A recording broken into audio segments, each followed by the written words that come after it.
berkah diri dan siratan mustaqim wa ala alihi haqqa qadrihi min kulli ilatin Allahumma anta maksudi wa bika maksudi akhini mahabbata wa nabika Allah. Yang saya hormati Pak Direktur Bea Cukai Bapak Zainul perwakilan dan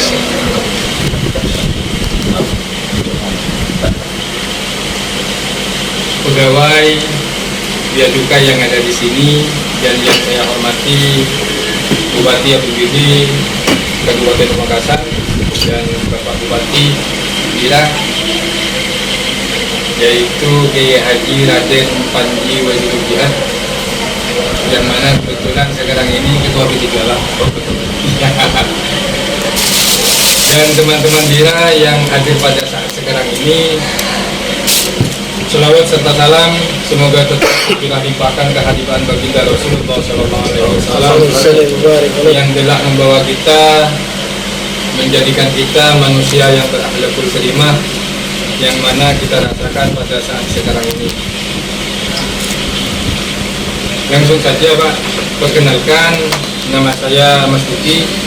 Kebetulan saya diberi mandat di Bira ini sebagai sekda, dan di sebelah saya ini adalah Muhammad Ali, ini wakilnya Pak, wakil saya, dan sebelah saya itu Pak Jo, ini pakar hukum di Bira, yang ini Pak, pakar hukum di Bira, dan yang pakai baju hitam sebelah jenengan itu adalah eksekutor di Bira Pak, itu Pak Rahman dari Bako. Terus sebelahnya, sebelah Pak Jo itu adalah Bapak Samsu, itu perwakilan dari Kecamatan Taubungan, dan sebelahnya lagi yang pakai baju hitam di tengah itu adalah Camat Pelanakan Pak. Terus sebelahnya itu adalah Camat Padumau, dan yang itu Penasehat Pak, penasehat Bira Bapak Nikrah dari Padumau juga, dan yang berdiri itu adalah perwakilan dari Pegantengan Pak. Tujuan kami, ini Bapak Hasan, kebetulan ini pasca sarjana Ustadz, sorenya ini Ustadz Pak, paginya Bapak, malamnya ini Kiai, tapi bukan tante Pak, kalau disingkat kan menjadi tante, tapi ini kebetulan agak gemuk orangnya. Sering undangan.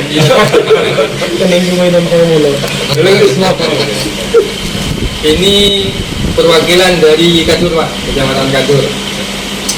Langsung saja, tujuan kami yang pertama itu silaturahim, ingin menjalin kerjasama, yang mana kerjasama tahun kemarin sempat mandek, sekarang ini mau diteruskan lagi Pak, karena di Bira kita sudah ada pergantian Bupati Bira, yang mana awalnya itu adalah Bapak Haji Agus, sekarang diganti oleh Wazirul Jihad, masih dalam 1 tahun ini Pak. Ya. Perkenalkan, di Bira ini mungkin Bapak bertanya-tanya bahwasannya di Bira itu kan ada 2 Bira kan seperti itu. Itu memang betul ada 2 Bira. Sebenarnya untuk pendiri itu yang pertama adalah Haji Yusuf Isa. Bedanya kalau Bira yang satunya itu di sini kita kayak seperti ini Pak. Ini kebetulan saya bawa ADRT yang lama. Ini Bira ada gambar padinya. Kalau Bira yang sebelah, sedangkan Bira yang sekarang, yang logo yang baru itu merah seperti ini. Iya. Kalau logo yang lama ini oleh pendiri itu digunakan untuk yayasan. Jadi tetap digunakan logonya, tapi digunakan untuk yayasan. Ini bedanya, ada gambar padinya, rumah seperti rumah, dan ada gambar padinya untuk ayam, sedangkan yang kita tidak ada. Ini yang baru. Terus terkait kedatangan kami ke sini, tujuan awal ya silaturahim, terus ingin menjalin kerjasama lagi seperti tahun-tahun yang kemarinnya, karena tahun kemarin kita sempat silaturahim ke sini dan Bapak kebetulan tidak ada. Ya, belum ketemu sama Bapak, tapi sama Bapak yang satunya saya pernah ketemu. Mungkin ada hal-hal di bawah yang perlu kita tangani, kita siap membantunya seperti itu Pak. Seperti mungkin saat sekarang ini kan sudah marak-maraknya apa rokok legal dan seperti itu. Kita siap kerjasama dengan Bea Cukai, terus apa saja yang menjadi keluhan atau misalnya Bapak di sini tidak mampu, bisa kerjasama dengan kita seperti tahun-tahun yang kemarinnya. Mungkin ini hanya sebatas sambutan dari saya, biar nanti dipaparkan oleh teman-teman. Dan untuk yang pemaparan yang kedua, saya pasrahkan kepada pakar hukum kami, yaitu Bapak Ju. Waktu dan tempat silakan. Assalamualaikum warahmatullahi wabarakatuh. Perkenalkan nama saya, kalau biasa dipanggil saya Jo. Jo itu sesungguhnya adalah nama keluarga saya yang saya Johan. Jadi saya koreksi sedikit ya, bukan pakar hukum. Saya mungkin lebih tepatnya bakar desa. Iya, intinya mungkin makar gitu. Ya, sok akar. Ya, makar itu sok akar. Jadi karena nggak ada lagi, nggak pakar. Jadi saya tidak overestimate tentang saya. Jadi saya adalah kelompok orang makar. Ya, tapi makar yang di undang-undang. Jadi saya memang dilihat sebagai kepada. Yang kedua, semangat kami adalah apa itu semangat mendorong menegakkan prinsip-prinsip good governance dalam lembaga-lembaga, dalam badan publik. Kita fokus di situ, bagaimana good governance ini bisa betul-betul karena itu kami pastinya tidak akan bicara kasus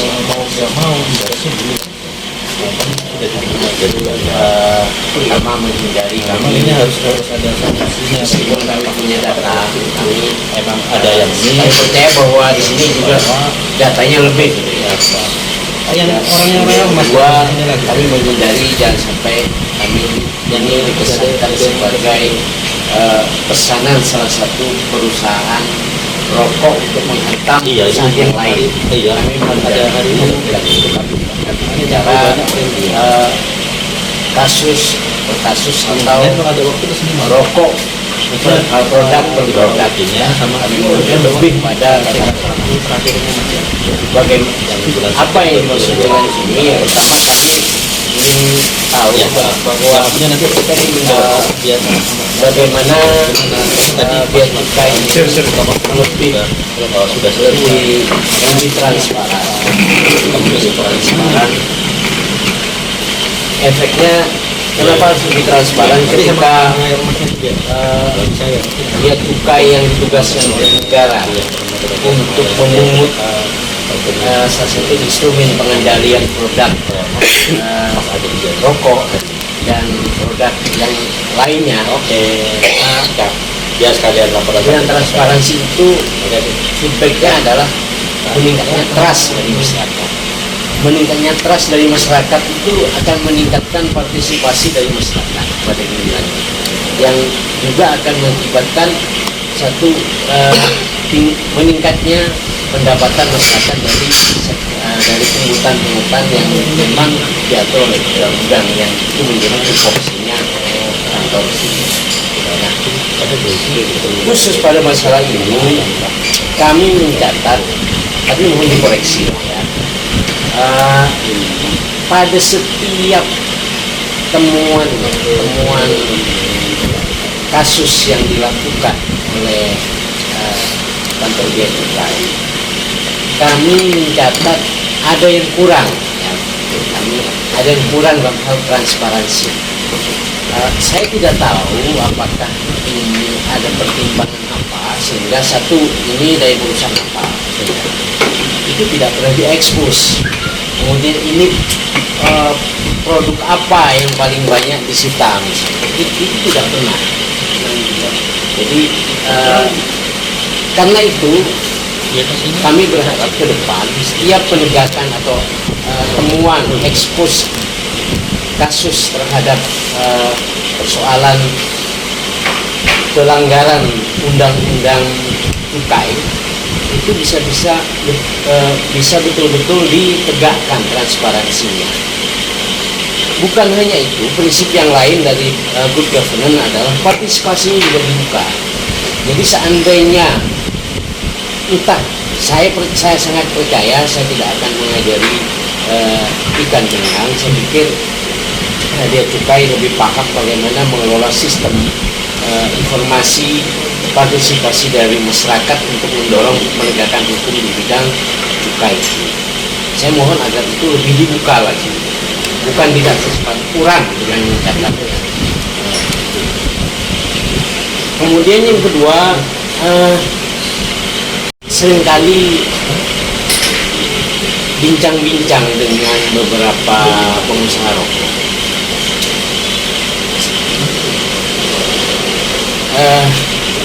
Katanya, ya mohon diluruskan bahwa salah tempel itu sesuatu yang bisa dimaklumi. Entah apa ini benar apa tidak, gitu ya. Artinya ada toleransi. Salah tempel, artinya cukai rokok, cukai yang mestinya sigaret yang mesin ya, kretek mesin dipasangi dengan sigaret kretek tangan.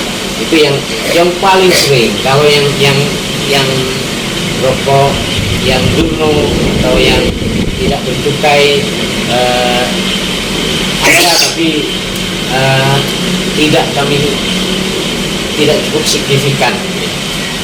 Ya sudah memang ada tingkatan kesadaran dari beberapa pengusaha rokok untuk pakai cukai meskipun salah tempel. Apakah betul ada toleransi yang dalam tanda petik diberikan oleh kantor cukai sendiri kepada kemudian yang ketiga,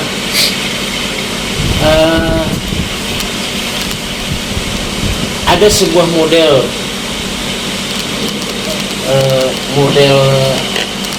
fabrikasi rokok yang saat ini mulai populer, yang ingin kami tanyakan. Kalau di sosialisasi pernah saya dengar bahwa setiap mesin itu hanya untuk satu rokok yang telah didaftarkan. Nah, pertanyaan kami, apakah bagaimana dengan maklun? Maklun itu kan ada orang punya modal tapi tidak cukup, lalu dia minta dibuatin rokok tertentu. Dia punya formula, lalu dibuatin. Ini banyak terjadi maklun.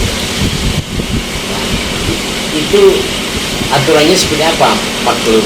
Apakah sama dengan yang aturan seperti disebutkan di sosialisasi yang saya ikuti, bahwa satu mesin itu hanya boleh dipakai untuk satu rokok itu yang sudah didaftarkan? Apakah seperti itu? Mohon penjelasan. Sementara itu. Pertanyaannya berat-berat. Tapi nggak apa-apa, kita sambil-sambil santai. Kalau rokok Durno itu ngerti Pak? Durno itu ilegal ya Mas? Iya, tanpa cukai. Mobilnya kurang satu kopi dulu ya. Bismillahirrahmanirrahim. Assalamualaikum warahmatullahi wabarakatuh. Waalaikumsalam warahmatullahi wabarakatuh. Pertama kami ucapkan syukur alhamdulillah dan terima kasih kehadiran bapak-bapak sekalian. Saya nggak ada ibu-ibunya, tapi ada ibu-ibunya. Kalau ada ibu-ibunya Tidak dibawa. tidak dibawa ya. Oke. Kami ucapkan terima kasih kehadiran panjenengan semua. Terima kasih kami karena itu tadi, karena kami sadar ya, kami di Madura ini nggak bisa bergerak sendiri. Kami di BPD Madura ini sebagai gambaran ada 40 pegawai untuk mengawasi 4 kabupaten. 40 pegawai untuk mengawasi 4 kabupaten. karena mungkin fokusnya di Madura ini usaha tembakau, usaha rokok ya, rokok. Maka 40 pegawai inilah yang kami kerahkan sepenuhnya untuk mengawal industri rokok di Madura di 4 kabupaten. Posisinya sekarang di Sumeneb ini ada sekitar 40, kemudian di Pamekasan ini ada 60 pabrik yang resmi, ya. Kemudian di Sampang ini ada 3, di Bangkalan ada 2, total ada 100 lebih. Dan ini di-handle oleh 40 pegawai.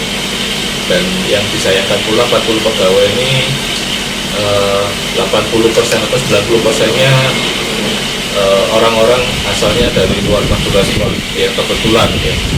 Ini kalau saya sendiri asli Malang loh sekali, asli Malang, baru masuk Madura 2 tahun ini, dan saya pikir kemarin belajar bahasa Madura itu mudah gitu ya. Tapi setelah 2 tahun ternyata nggak bisa Pak, susah ternyata. Ada nasihat, Pak, kalau belajar bahasa Madura ya salah satu cara paling cepat ya cari orang Madura gitu. saya sudah berkeluarga jadi ya.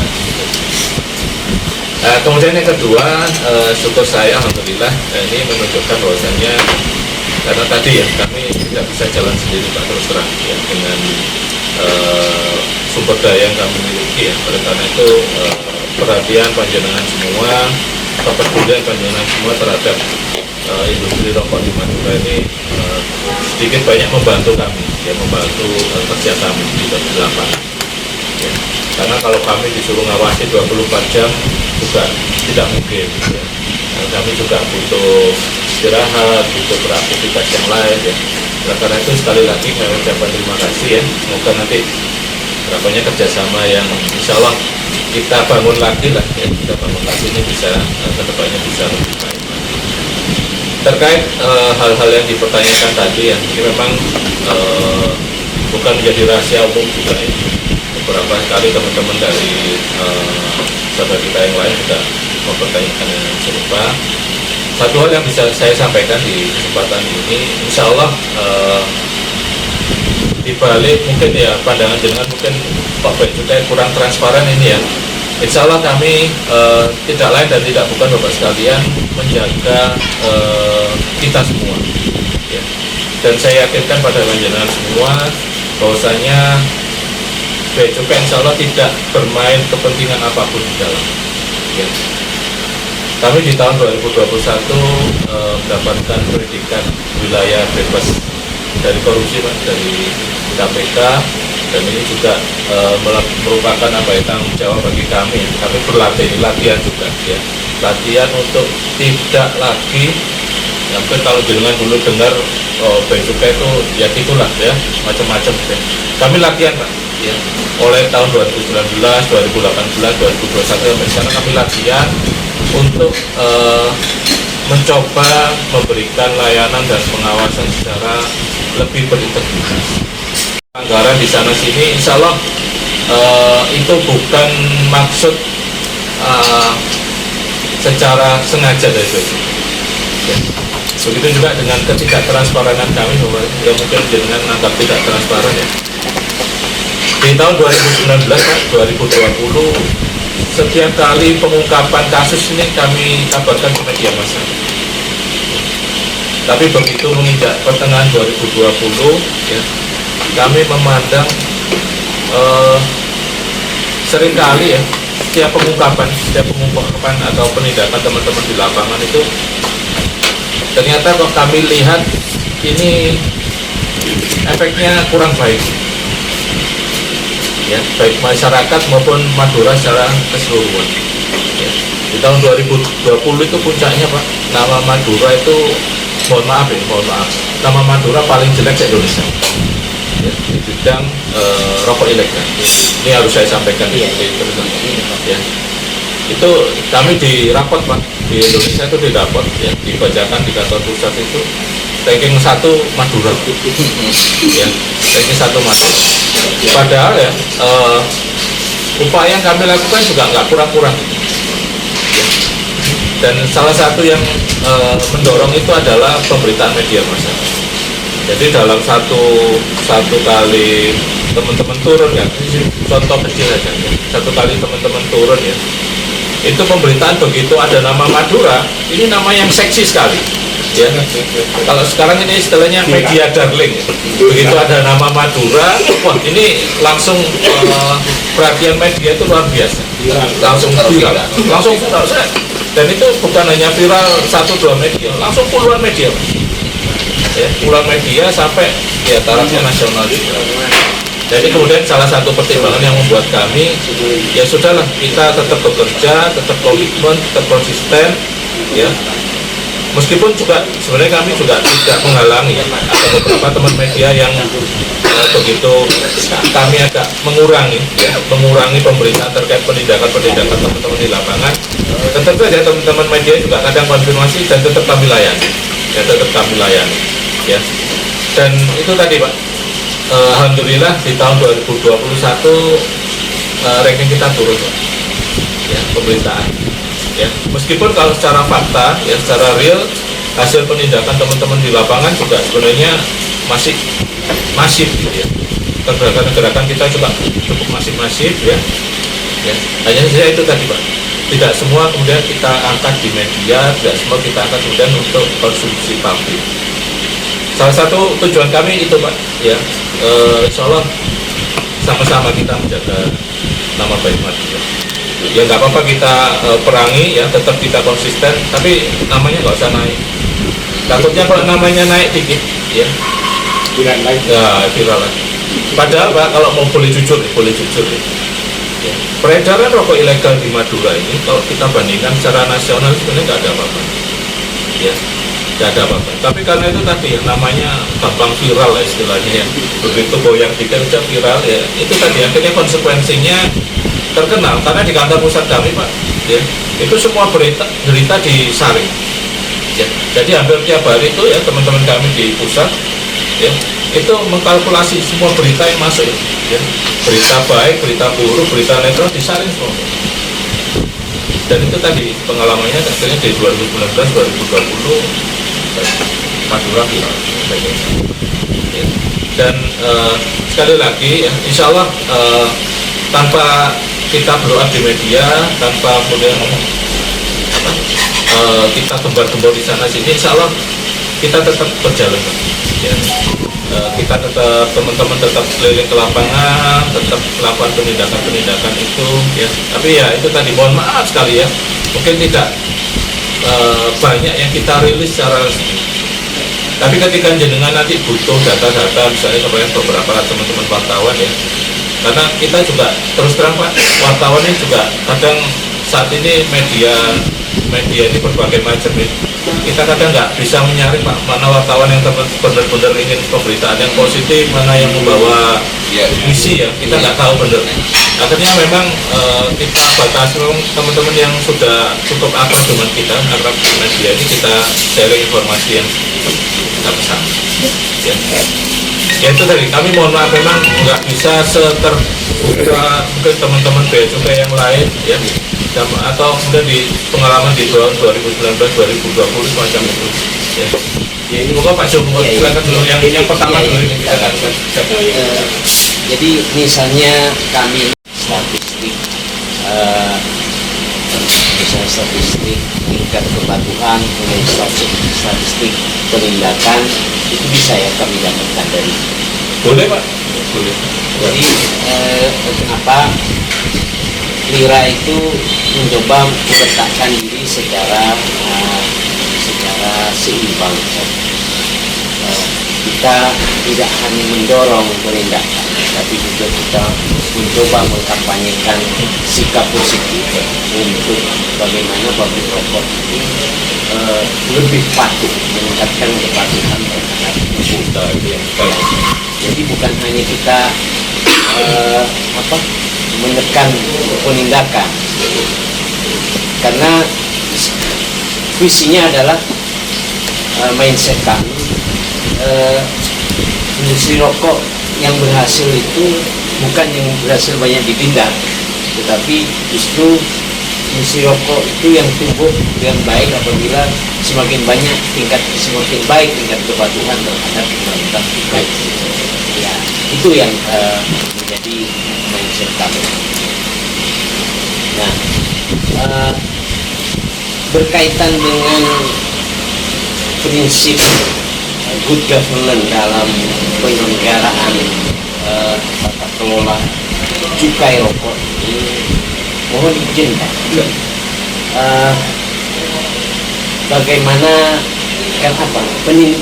penindakan itu atau pembinaan terhadap cukai rokok atau kepatuhan itu salah satunya juga tergantung dari integritas ya, yang mana kantor ini sudah mencapai kawasan bebas korupsi. Mohon izin kau boleh tahu bagaimana mekanisme pengendalian operasional untuk pengawasan dan penindakan terhadap rokok itu kawasan rokok dalam rangka untuk kita bisa minimalisir, menjamin, memastikan bahwa proses yang dilakukan oleh kantor Bea Cukai ini adalah proses yang berintegritas. Bagaimana mekanisme yang dilakukan oleh kantor ini sehingga itu ada sebuah sistem yang memang itu bisa memastikan menjaga integritas seluruh komponen yang ada di kantor. Betul, siap.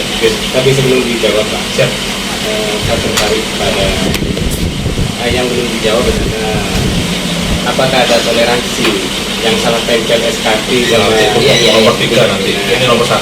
terus karena itu adalah temuan sehingga larinya nanti pembinaan. Bagaimana teknik-teknik pembinaannya ketika ditemukan Saya dulu, Pak Johan dulu yang pertama ya. Jadi gini Pak, alhamdulillah kalau di kita ya, jadi semenjak kita konsep dan komitmen dengan pembangunan zona integritas di kantor kita, ini banyak elemen-elemen yang kita pergunakan untuk mengawasi teman-teman. Jadi salah satunya ya, ini kita punya saluran pengaduan masyarakat ya, kita buka 24 jam. Ketika masyarakat ini memang menemukan ada pelanggaran yang dilakukan oleh petugas dari Polri, silakan dilaporkan. pendidikan Ya, silakan dilaporkan. Itu yang dari eksternal. Dari internal pun ya, kita ada istilahnya namanya whistleblower system. Ya. Jadi pegawai melaporkan pegawai terbuka. Dan itu tidak diketahui identitasnya, tertutup. Ya. Tahu-tahu pokoknya pegawai terlaporkan ini langsung diperiksa, kalau memang terbukti bersalah langsung kita berikan hukuman yang sesuai. Ya. Dan di kami Bapak insya Allah kami mempunyai sistem kekeluargaan Pak di sini. Jadi tiap hari Senin kita ketemu dengan semua pegawai, baik itu langsung maupun melalui media daring ya, media daring ya. Kita ketemu, tanya kondisi, tanya sedang apa, ya, posisinya di mana. Kalaupun sedang teman-teman sedang patroli ya, sedang operasi. Jadi pergerakan teman-teman yang di lapangan juga dipahami oleh semua kantor ini. Ya, oleh pimpinan juga dipahami ya. Dan ini semua kita rekap dan kita juga senantiasa setiap bulan sekali dilakukan monitoring. Ya. Dan insya Allah ini sistem yang coba kami bangun ya, ya. Mungkin kalau jenengan mungkin nanti kenal beberapa 1-2 pabrik rokok, mungkin nanti bisa dikonfirmasi ya. Masih ada nggak pegawai bea cukai yang menerima sesuatu, baik itu uang, barang, jasa ataupun apapun ya, untuk ya pengamanan atau pembinaan atau apapun ya bentuknya ya. Monggo tidak tertutup, silakan dengan itu. Kalaupun nanti masih ada yang bilang ya, saya siap menindaklanjuti ya, siapa nama pegawainya, apa yang dilakukan ya, apa saja yang diterima ya, kita siap insya Allah ya. Karena insya Allah Bapak kita dari teman-teman ya, sekali lagi ya, ini namanya latihan Pak, kita latihan berintegritas ya. Mungkin masih banyak 1-2 kekurangan, monggo disampaikan. Kami tidak tidak anti kritik, tidak apa istilahnya menutup diri, silakan ya. Misalnya kemarin ada masukan, Pak, ya benar nggak terima, tetapi kemudian kok layanannya lambat gitu kan. Kan dulu kita nganu ya, apa kalau mau cepet ya harus pakai duit gitu ya. Ini mentang-mentang nggak mau terima duit, tetapi kemudian pelayanannya lambat. Langsung kita benahi Pak, ya teman-teman, ini kurang senyum, ditarik lagi bibirnya biar senyum ke pengguna jasa. Ya. Itu yang ya namanya latihan Pak. Teman-teman mungkin ada yang terbiasa di kantor baru Pak, karena kita ini rollingannya nasional Pak. Jadi teman-teman kadang masuk dari luar Jawa. Saya sendiri kebetulan platnya masih plat Kalimantan ini Pak. Ya, belum saya ganti ya, biar ya kayak kenangan lah, kenangan ya, dari Kalimantan, dari Sumatera masuk muter terus Pak, tiap setahun 2 tahun sekali muter, ya. Kadang ada teman-teman yang membawa kebiasaan di kantor lama mungkin masih itu ya, masih ada kebiasaan lama, ini coba kita perbaiki Pak ya, kita perbaiki ya, kita latihan berproses lah kata Pak Johan tadi, insya Allah ya. Ya nanti mohon masukannya juga dari teman-teman, mungkin nanti kalau menemukan teman-teman kami di lapangan masih perlu perbaikan, silakan disampaikan ya. Kita punya 2 saluran pengaduan, ada informasi juga. Insya Allah itu Pak Johan, kalau yang terkait integritas ya, kalau ada laporan silakan aja, kami terbuka insya Allah ya, semacam itu ya. Nyambung ke yang kedua ya. Yang kedua tadi masalah email Ya, salah ada. salah Ada yang toleransi. kami Bapak insya Allah tadi ya, itu terkait ke integritas juga, insya Allah tidak ada kepentingan apa-apa ya. Dan setiap pelanggaran yang ada kami temui di depan mata kami tidak. Tetapi itu tadi Pak ya, dan kalau kita ini daripada nggak selesai semua ya, paling tidak kita selesaikan step by step Pak. Ini pelanggaran paling berat ini adalah rokok polos saat itu ya. Karena kalau kita hitung ya kita coba nganu lah, kalkulasi sedikit ya. Kalau rokok polos ini kan nggak ada kontribusinya sama sekali ke negara ini ya, bayar pajak tidak, bayar cukai tidak, kemudian apalagi ke dana ke Pemda nggak ada sama sekali ya. Murni kemudian dari konsumen larinya ke produsen, cuma itu aja ya. Orang katakanlah benar rokok, katakanlah mohon maaf nih, rokok 10.000, udah 10.000 itu keuntungannya nggak mana-mana, langsung dari 10.000 ke pembeli larinya ke penjual itu, ke konsumen ke produsen rokok yang ilegal, yang polos ya, yang polos. Ini resikonya paling berat ya. Kalau saya timbang 1 sampai 10 ya, ini resikonya 10 lah ya, paling keras ya. Nggak ada kontribusinya sama sekali ke negara. Nah kemudian yang agak ringan lagi tadi yang salah tempel ya. Kalau salah tempel ini katakanlah harusnya rokoknya ini bayar 20.000 gitu ya, dia bayar mungkin 10.000 ya. Tapi masih ada kontribusinya ke negara, kas masuk ke negara itu masih ada ya, kontribusi ke cukai masih ada, kontribusi ke pajak masih ada ya. Dan sinilah yang coba kita perbaiki bersama daripada yang polos. tapi bukan artian kemudian kami memberikan toleransi bukan ya. Kalau itu ada ketemu teman-teman di lapangan langsung ditindak juga Pak, tapi memang penindakannya berbeda dengan yang rokok polos ya. Kalau di undang-undang rokok polos ini ancamannya pidana Pak. Kalau yang teman-teman yang salah tempel tadi memang di undang-undang ini ketentuannya denda ya. Jadi kalau ketemu kena denda ya, itulah bagian pembinaannya lewat denda tadi, dan dendanya nggak lari kemana-mana, kita masukkan ke kas denda. Denda dengan pemberatan. Nah itu semakin berat Pak dendanya ya, ketemu sekali denda sekali ya, ketemu 2 kali nanti lipat 2 kali ya. Dan itu alhamdulillah Pak yang berhasil kita dorong ya, proses pembinaan dengan denda tadi itu ya, di tahun 2020 ya, yang kita kumpulkan itu sekitar 300 miliar. Di tahun 2021 alhamdulillah naik 400 miliar. Insya Allah di 2020 ini ya nanti mohon doanya lah, semoga nanti mencapai 500 miliar nanti kita kumpulkan dari teman-teman pabrik rokok. Karena apa? Efeknya saya rasakan di Madura ya. Nanti balik ke Pemda yang mengelola Pemda kebetulan ya. Nanti kalau jenengan pernah dengar namanya Pamekasan ini salah satu yang dapat yang paling besar di Madura karena pabriknya banyak di sini. Itu Pak. Jadi insya Allah untuk toleransi sebenarnya zero lah, nggak ada toleransi. Ya. Yang maklun. Yang maklun. Maklun ini ujung-ujungnya nanti munculnya ke rokok turno. Ya. Dan ini saya sampaikan ini ilegal. Ya. Jadi untuk satu mesin ini sebenarnya tidak terhalang untuk dia memproduksi 2 merek, asal mereknya itu merek yang terdaftar. Katakanlah satu pabrik, ini kan satu pabrik nggak punya satu merek aja Pak. Ya, katakanlah Jarum ini punya LE, kemudian punya Jarum Super ya, itu nggak apa-apa, asal dia terdaftar. Ya, satu pabrik punya 2-3 merek nggak apa-apa. Dan itu digarap dalam satu mesin juga nggak masalah. Misalnya pagi garap LE, kemudian siangnya garap Jarum Super, yang penting terdaftar. Ya, masalahnya ketika tidak terdaftar, nah itulah kemudian menjadi barang ilegal. Ya, entah nanti dia keluarnya dengan pita yang resmi, ya. Kalau dengan pita yang resmi mungkin agak susah kita ya melihatnya, perlu diteliti lebih lanjut. Apalagi kemudian dia keluar tanpa pita juga, ya ujung-ujungnya nanti jadi rokok turno.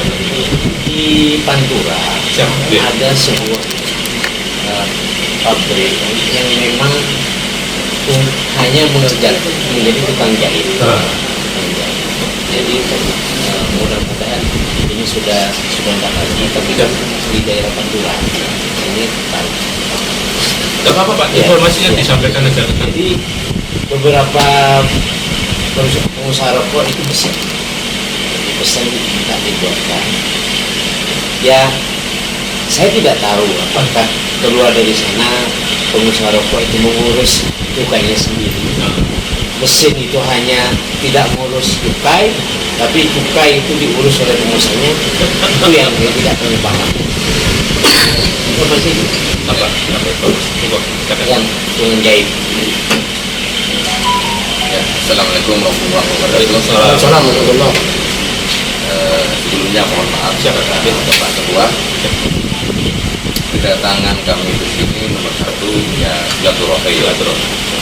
Kedua kalinya bukan kita ini semua bukan dari permasalahan tidak, baik yang ada di bawah ataukah yang ada di kantor imigrasi di kantor bea cukai. Salah satunya begini, sesuai dengan adanya temuan yang teman-teman sudah ketahui, seperti yang Bapak ungkapkan barusan, terkait rokok ilegal, salah tempel dan semacamnya. Bukan kami ini mau mencari salah satunya kesalahan orang yang memproduksi rokok di bawah, kan begitu. Ada salah satu kejadian gaya kemarin tentang pembakaran tembakau. Nah, itu saya kira, yang pribadi saya sendiri, kok bisa terjadi begitu kalau tidak adanya saingan di bawah, begitu. Nah, mungkin saja terjadinya kejadian yang seperti itu tapi karena belum matanya saingan, itu satu. Yang kedua kalinya ada salah satu oknum yang sudah bermain, saking karena maraknya rokok ilegal di bawah. Karena tahun ini di Pamekasan tembakau itu sangat turun drastis keberadaannya. Karena musim tidak menjamin, kan begitu. Harganya naik lagi. Harga naik, kan begitu. Tapi tembakau ya sangat sulit sekali. Sulit sekali. Nah, maka dari itu kita datang ke sini mau berkolaborasi, mau bermitra dengan jenengan dan siap membantu apa yang jadi kesalahan, sehingga sampean kasih tahu kepada teman-teman siap membantu apa yang jadi kesalahan di bawah. Satu contoh, ini ada rokok ilegal yang tidak bisa teratasi, ini teman-teman semua siap membantu. Jadi datangnya teman-teman di sini bukan mau cari permasalahan di bawah atau dimasukkan jadi dijadikan laporan kesalahan, tidak seperti itu. Nah, kalau masalah rokok ilegal itu sebetulnya yang disampaikan Pak Jul tadi itu memang cukup baik. Tapi dari lembaga kami bukan salah satunya lembaga yang cari permasalahan, tidak. Terkecuali dengan adanya laporan pada umumnya dari masyarakat datang kepada kami, baru itu ditindaklanjuti keberadaannya. Apakah itu betul-betul pasti ataukah hanya informasi gelap, itu saja. Nah, kalau itu pasti baru ditindaklanjuti. Kalau misalnya harus dibawa ke ranah hukum, tetap dibawa ke ranah hukum. Itulah kalau jadi kami memang beda dengan lembaga ini. Benar yang diungkapkan dengan tadi, perlu data, sampean siap memberi data. Baik itu media yang ini, yang itu kan gitu. Tapi sampean itu kurang pas dan kurang pasti. Mana lembaga yang bisa mengangkat derajat sampean? Kan sudah mengungkapkan tadi kan? Itu yang kata masih gelap. Bisa jadi itu minta data tapi maunya mendirumuskan Maunya yang lain-lain ya, macam-macam. sampean kan begitu. Bisa jadi minta data memang mau mengangkat derajat sampean kan gitu. Jadi ini sebagai tambahan dari kami di daerah kami ini Pantura. Memang banyak Kadul ya? Pakong ya. Oh, Pakong ya? Iya. Di daerah Pakong utara ini banyak. Tapi saya jangankan memantau ataukah meneliti orang yang memproduksi rokok itu tidak pernah. Kalau laporan kepada kami ya masuk, setelah saya tinggal lanjutinya itu banyak yang tidak.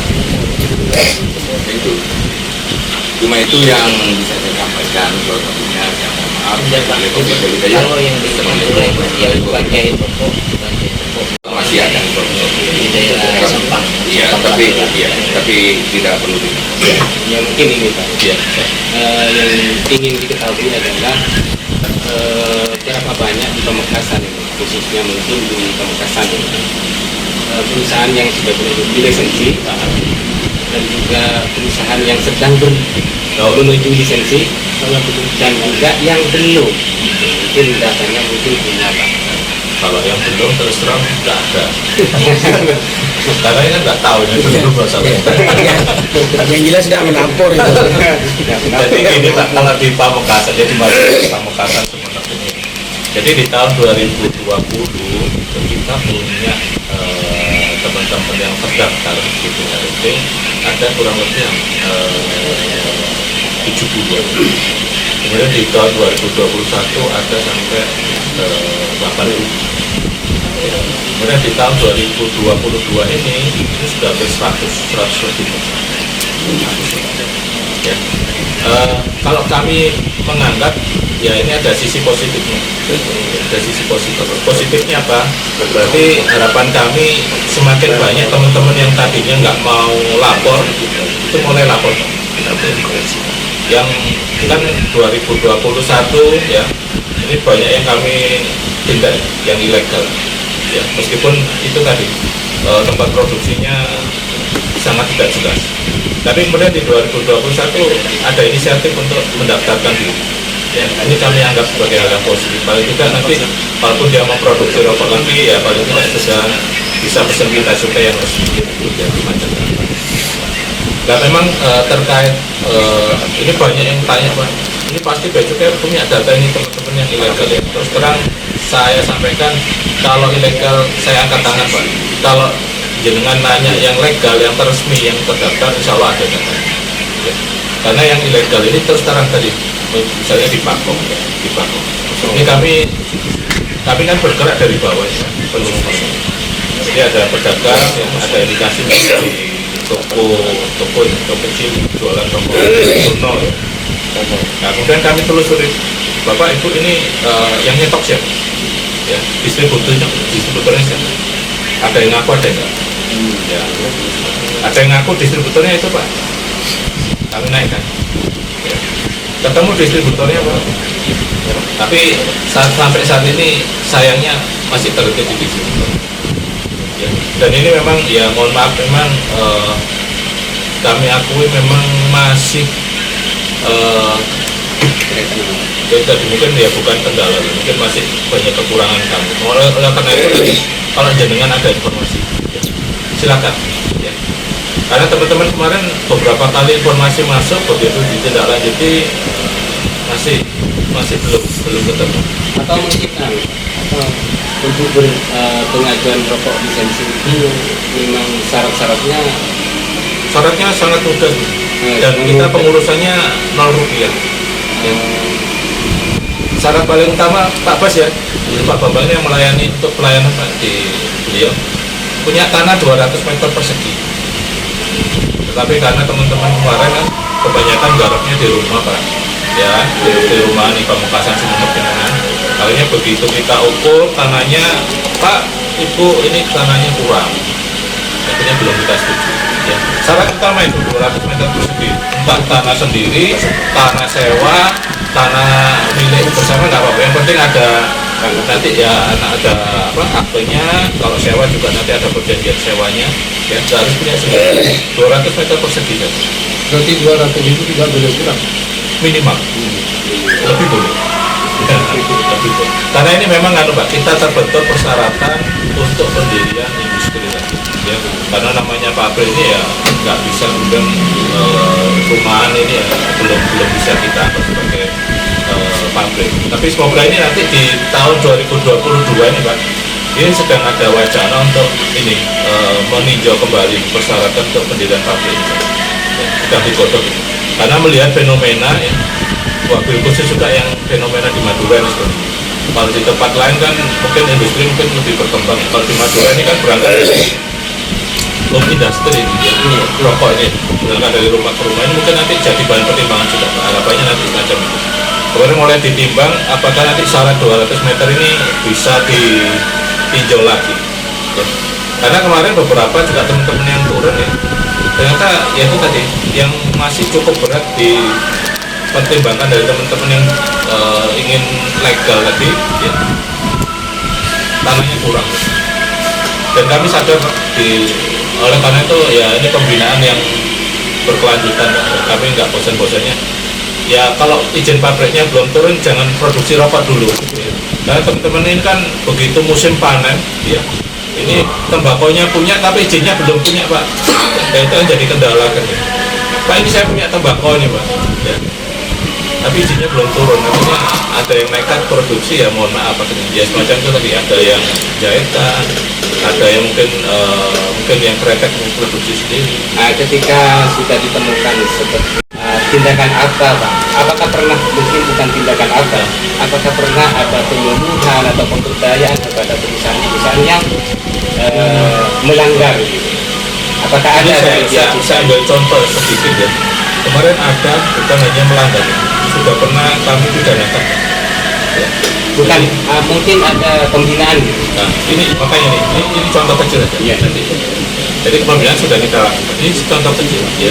Ada di tahun 2019 itu ada oknum yang sudah kita pidanakan dan sudah dieksekusi ya, kena setahun atau 2 tahun, setahun. Begitu keluar lapor ke kami Pak saya sudah keluar, saya mau insaf ya, mau insaf dan saya mau jalan yang alhamdulillah sudah berdiri Pak, pabriknya sekarang sudah berjalan ya. Insya Allah kami siap Pak untuk menemani teman-teman dan itu tadi ya, sebenarnya untuk langkah pidana ini kalau boleh saya sampaikan ini langkah terakhir paling darurat yang kami sampaikan ke teman-teman. Kalau masih bisa kita bina, kita arahkan dengan baik ya, jangan sampai lah kita masuk penjara. Tapi Pak ya, kalau masuk penjara itu udah nggak bisa ngapa-ngapain, keluarga terlantar ya, anak nggak ada yang ngurusin, istrinya nanti diambil orang gitu kan. Ini yang kalau saya bilang langkah terakhir. Adakah dari pihak cukai itu langkah penertiban? Kalau Karena penertiban ada Pak, perusahaan-perusahaan rokok ini menyebut hanya tenaga kerja. Kalau penertiban ada Pak Insya Allah. Tapi itu tadi kami mempertimbangkan banyak ya, tenaga kerja, kan tenaga kerjanya banyaknya ibu-ibu juga ya, ibu-ibu juga ya. Kadang yang begitu tapi penertiban ini yang protes juga ibu-ibunya juga ini ya. Misalnya kami denda gitu ya, untuk yang legal ya, kalau legal kan kami denda ini Pak, kalau ada pelanggaran itu juga nanti yang protes dari tenaga kerja Jadi ya seoptimal mungkin Pak kami berusaha juga pendekatan persuasif lah ke teman-teman. Sekali lagi kalaupun ada langkah-langkah pidana ini nomor sekian lah kalau bisa kita. Saya pikir itu juga langkah yang tidak ingin kita tempuh sama-sama. Kita sepakat. Siapa? Jadi kemarin salah satu syarat kan ini kan di BHJAT ini kan ada BLT. Iya, BLT. Ya, BLT. Nah itu untuk syarat bisa mendapatkan BLT itu pabrik rokok harus legal yang pertama, kemudian yang kedua harus mendaftarkan pekerjaannya ke BPJS. Nah, ini kan artinya kita ingin pegawai juga bukan hanya pekerja sebagai pekerja, tetapi kemudian tenaga kerjanya juga ada perlindungan, ada BPJS ketenaga kerjaan itu. Jadi kalau mau bisa dapat BLT harus terdaftar di BPJS. Assalamualaikum warahmatullahi wabarakatuh. Yang saya hormati Zainul ya, ketua Ya perwakilan saja.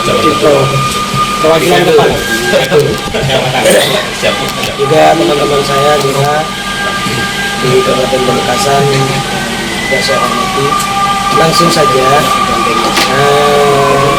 kami di sini dari kami. Siap. Banyak sekali temuan-temuan yang saya Ya pusatnya di sini. Iya. Yang sampai saat ini kami selalu bertanya-tanya. Siap. Yang namanya rokok tidak ada izin itu, tidak ada izinnya, itu sungguh luar biasa. Hampir jarak 1 meter itu, 10 meter sudah ada. Yang kami pikirkan itu adalah upah dari para pekerja. Kalau dihitung itu dalam 1 bulan mungkin tidak nyampe 1 juta. Gitu ya. Iya. Soalnya kerjanya siang hari siang malam. Full itu. Iya. Artinya pekerja itu ngejar target. Borongan soal. Borongan. Iya. Tapi kalau dia akumulasikan itu tidak mencapai 1 juta dalam satu bulan. Oleh karena itu mungkin kalau memang sudah ada izinnya di kadul itu kan mungkin juga ada yang izin.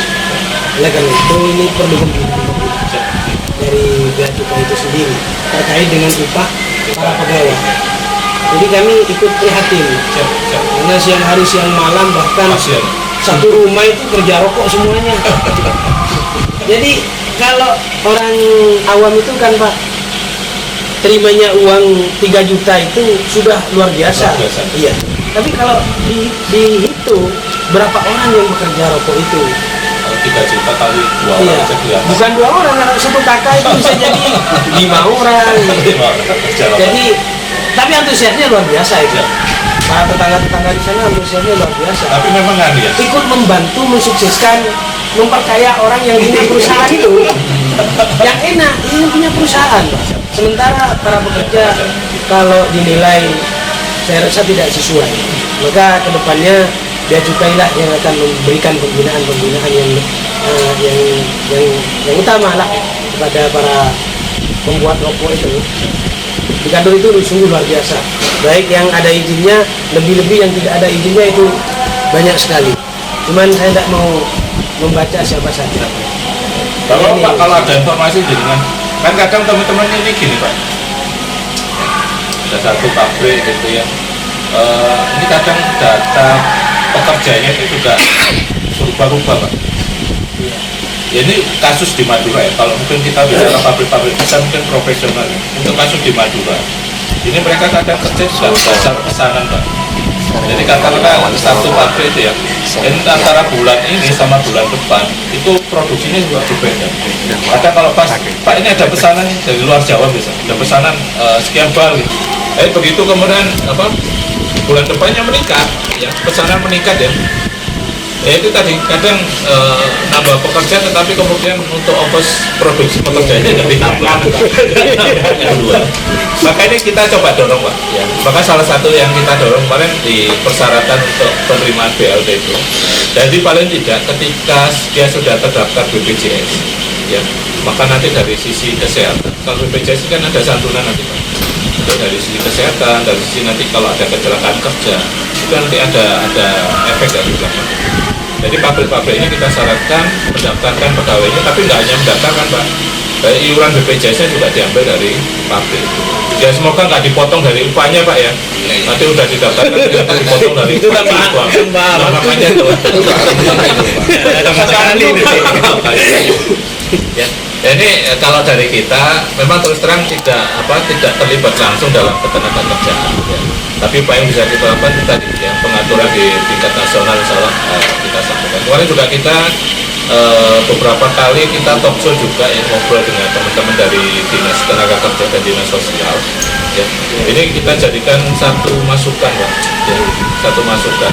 Ya jangan mentang-mentang kemudian karena awal muasal industrinya itu rumahan ya gajinya jangan gaji rumahan juga, itulah harapannya berkembang gitu ya. Dan kemarin juga dalam beberapa forum dengan teman-teman PR ini juga kami sampaikan juga ya, mohon mungkin ya ini kalau jaringan nggak ada pekerjaan nggak bisa produksi juga ini pokoknya kan nggak jalan. Insya Allah Pak, saya sepakat itu Pak. Terima kasih Pak. Tambahan sedikit sebelum ditutup ini, sebelum penandatanganan kesepakatan yang barusan Pak yang dijelaskan dengan terkait tenda. Ya terkait tenda kami hanya ingin tahu kalau bisa dijelaskan biar jelas, istilahnya kan tenda kan tahun 2021 kan ada berapa triliun kan seperti itu. 2021 kan meningkat, mudah-mudahan kan 2022 nya kan tambah tinggi kan. Nah, yang kami tanyakan dana denda tersebut kan kira-kira masuk kemana dan dialokasikan kemana saja gitu. Jadi bukan hanya denda ya, ini yang termasuk cukainya, cukai dan dendanya masuknya dari bekas negara ya. Jadi ini semua kita setor ke negara. Jadi kalau kita di sini tidak ada melayani penyerahan tunai Pak. Ya, jadi teman-teman yang begitu ingin membeli pita cukai, menebus pita cukai istilahnya bukan beli ya, menebus pita cukai, jadi dari kita cuma ngasih billing istilahnya. Ya. Jadi billing di situ ada nomor rekening kas negara. Jadi teman-teman sebelum ke sini itu kemudian transfer dulu ke kas negaranya. Misalnya ngambil satu rem 100 juta katakan. Ya, itu transfer dulu ke kas negara, baru nanti bukti transfernya dibawa ke sini untuk tebus kita. Ya, jadi di kami tidak ada sama sekali penerimaan rupiah, ya, penerimaan cash nggak ada. Ya, kalau mungkin zaman 10 tahun yang lalu itu masih ada, tapi insya Allah sudah mulai kita perbaiki ya, supaya itu tadi ya. Kepercayaan masyarakat juga semakin tinggi. Takutnya kalau uangnya di kita ini benar disetor apa enggak gitu ya. Insya Allah kalau sekarang saya jamin 100% uang dari cukai ini ngalir ke kas negara ya. Termasuk juga denda Pak. Untuk denda ya, ketika kita denda satu pabrik itu juga nggak kita kemudian terima cash enggak, Pak ini denda 100 juta mana uangnya gitu enggak ya. Kita tetapkan denda, kita kasih billing, silakan nanti setor ke sini kayak model pelanggaran etilang, iya. Ya, begitu etilang kan jenengan mungkin nanti dikasih surat suruh transfer itu ya. Kalau transfer itu berarti sudah dicabut. Ya itu insya Allah semacam itu Pak. Teman-teman di lapangan. Silakan nanti kalau ada informasi ya bisa disampaikan. Ya, kami terbuka Pak. Ya. Kemarin beberapa teman-teman juga mengajukan diri, Bapak ini ada info pengangkutan, ya, pengepatan, ataupun kalau produksi syukur-syukur ya. Insya Allah kami tidak lagi. Ya, soalnya kita kalau tidak ada pendamping dari pihak cukai sendiri kan boleh nanti dengar malah kita ya. Ini nanti disalahkan. Sebelum kita tutup ini ada surat nota kesepakatan Pak dari kami dengan Kepala Konstruktor Bea Cukai Pemekasan. Kami bacakan Pak ya. Dengan ini kami melakukan nota kesepakatan antara Kepala Kantor Bea Cukai Pemekasan dan DPD LSMD Kabupaten Pamekasan untuk selalu kerjasama dan bersinergi dalam mengawal dan mengawasi pelayanan kantor Bea Cukai Pamekasan. Demikian nota kesepakatan kami tanda tangani pada hari Kamis tanggal 6 Oktober 2022.